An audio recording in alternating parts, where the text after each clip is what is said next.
বলছো পটল খেতে একদম ভালো লাগে না? আরে বাবা, আজকে এমন একটা রেসিপি দেখাবো না যে একদম আঙুল চেটে পুটে খেতে ইচ্ছে করবে।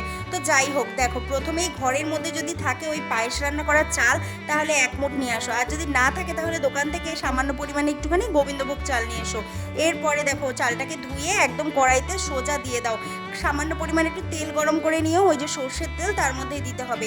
তারপরে ওই মুগ ডালও দিয়ে দাও এক মুঠ। মুগ ডালটাকেও ভালো করে একটু ফ্রাই করে তুলে নিতে হবে। এরপর কড়াইতে ডিরেক্ট চলে যাও আর দিয়ে দাও হচ্ছে জিরে, তেজপাতা, শুকনো লঙ্কা ফোড়নে। এরপর ওই যে পটলগুলোকে প্রথমেই দেখালাম কেটে রাখা ছিল, তার মধ্যে কিন্তু একটু নুন মাখানো ছিল। পটলটাকে ভালো করে এবার একটু ফ্রাই করে নিতে হবে।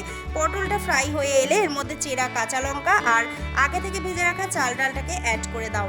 এবার একটু নাড়িয়ে চাড়িয়ে নিয়ে এর মধ্যে সামান্য পরিমাণে ওই দেখো ছোটো বাটির এক বাটি পরিমাণে জল কিন্তু দেওয়া হয়েছে, মানে চাল ডাল বুঝে আর কি। তারপরে এটাকে ঢাকা দিয়ে কুক করে নিতে হবে মিডিয়াম ফ্লেমে, যাতে চাল ডালটা ভালোভাবে কুক হয়ে যায়। এরপরে দেখো ঢাকা খোলার পরে দেখতে পারলাম সব কিছু ভালোভাবে কুক হয়ে গেছে।